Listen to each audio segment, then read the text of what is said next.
One Instagram post that created quite a flutter today in the sports world and in the world of cricket lovers. Yes, I'm talking about Virat Kohli's retirement announcement. With me is Haridev Pushparaj, editor of the Sports Bureau in Free Press Journal. Hari, let's understand this.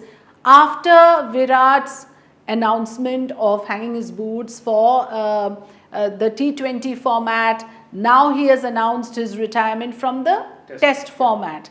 So, do you think this was a decision that was awaited, that was expected? Was this waiting to come? Well, Afrida, I mean, we just have to look at it from the point of, from the perspective of, what's happened in the last 1 week, last 1 week, 10 days. There was a lot of speculation about Rohit Sharma retiring from Test cricket, all of that. And eventually he did make that official announcement.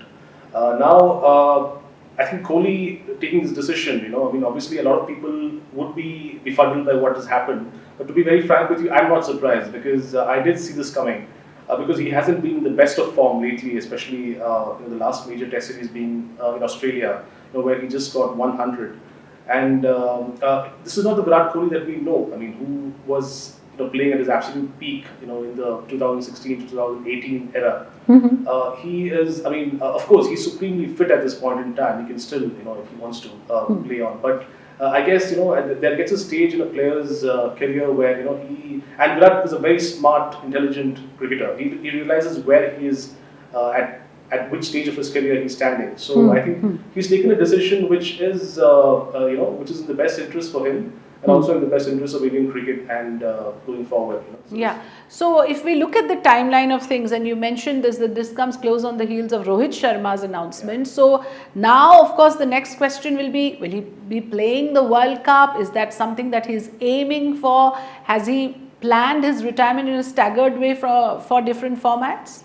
Well, see, now that he's retired from both the T20 and now, of course, the Test format, the only thing which is left for Virat is the ODIs, and obviously with the World Cup 2 years away from now, for him and both, I would include Rohit as well, they have achieved pretty much everything. I mean, the only thing which is left for them is the ODI World Cup. Of course, Virat has already won it back in 2011 under MS Dhoni's captaincy in 2011. But obviously, he would like to go out on a high. Imagine winning the World Cup in 2027 and then going out on a high. So that's what both these players would aim for. And Virat, the kind of fitness that he is maintaining at this point in time, I really don't see any reason why he can't play.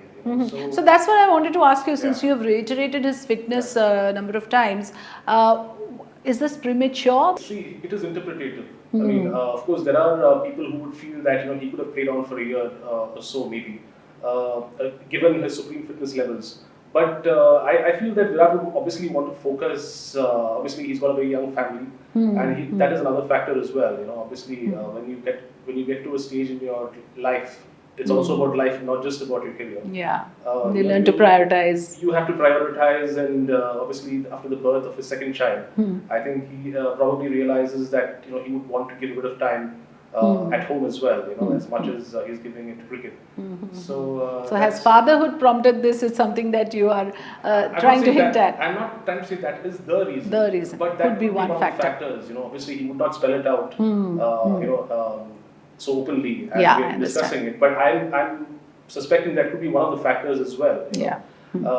I mean, obviously now that T20Is and tests are out of the way, there will be a lot of time freed up. There is clarity for him in terms of he can just singularly focus on the ODI format and the kind of form he's been in. Brilliant form in ODIs. We must mention that because I think this year when India won the Champions Trophy in Dubai, he was in the best of form. Yeah. So you're saying it's as per a script, and Virat knows what step to take and at what stage. That's interesting. But let's talk about the impact on the team then.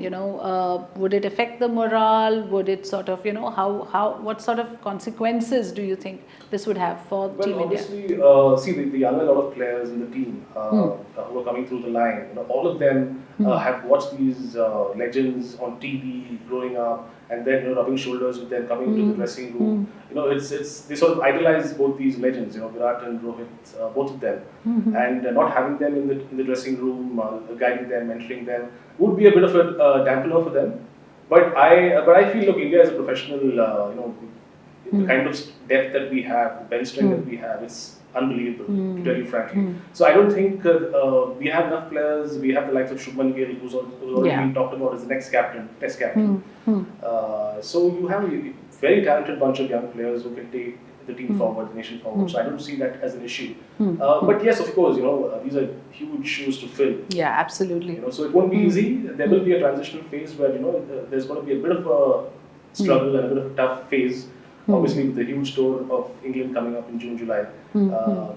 I think I'm expecting Shubman Gill to take over, and it's going to be tough. It's not going to be easy with Rohit not being there, Virat not being there, that experience, that know-how. They are the stalwarts, and because you need that kind of experience in the team to guide the younger players. So that is going to be missed for sure. I'm not going to deny that. Yeah. But we'll cope with that. We have the players to cope with that.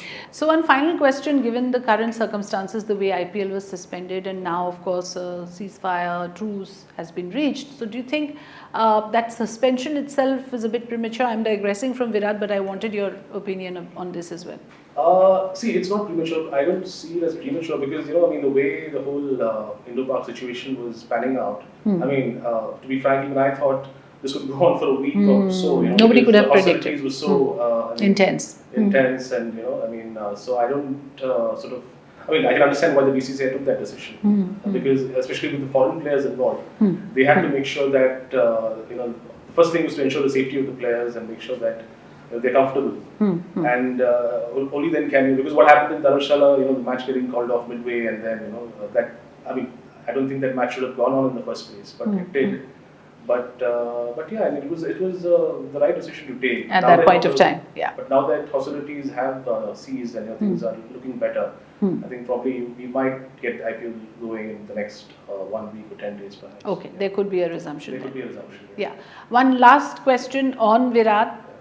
What would you say about his legacy? Your personal, as a sports editor, if you had to kind of describe his legacy for us. See, Virat Kohli is a hugely transformative figure in Indian cricket. The only person, that itself is a tribute to him. The only person who I can think, who I can think of in that same mold is Sachin Tendulkar. Sachin Tendulkar was the kind of, I always, when I talk about this with my friends, I always say kind of effect Sachin had on the Indian popular pop culture psyche is the kind of effect that Michael Jordan had on Chicago Bulls. Wow. Back in because NBA became NBA because of Michael Jordan. Back in the early mid-80s, around that time. The same as with Sachin Tendulkar when he came, and the whole liberalization, all of these things. India just opened up at that point of time, the cable TV era and all of that. And Sachin was the beneficiary of that. Virat, on the other hand, is the beneficiary of the social media revolution because you didn't have social media back in Sachin's days. So he, the kind of way he played, the way he, the icon that he became is also to do with the coverage he got every time. He got, I'm not saying that is the reason, but I'm saying that enabled it. And he embodied the spirit of, resurgent India, wanting to be ambitious, taking the attack to the opposition. This whole, aggressive. Of course, his aggression did get misconstrued, the initial a number of times. In his younger days, but I think it was understood after a point of time that he meant well. And I think, and of course, the fitness culture, the kind of fitness culture that he brought into the Indian team was huge, especially for the fast bowlers. One thing I can tell you is when Virat Kohli was the captain of the Indian team, he's won 40 test matches as captain, which is phenomenal record India's actually. most successful test captain. It's a big deal because it's not easy to win test matches, and especially away from home. And the way India played test matches away from home, especially in England and Australia under Virat's captaincy, was something we've never seen in our cricketing history. I remember back in the 90s, we struggled when we went abroad. But Virat changed, which is why you said he's a transformative figure. He changed the way we approached the game. When we played there under his captaincy, the opposition was under pressure, which was never the case, back in the day. So he was an absolutely formidable cricketer on the field in that sense, and I would conclude with your words that he's a transformative figure, and what Virat did to Test cricket for the Indian team is something that none of us can ever forget, and for that, of course, he becomes one of the tallest youth icons, cricketing icons in India. Thanks for watching, and thank you, Hari, for joining us.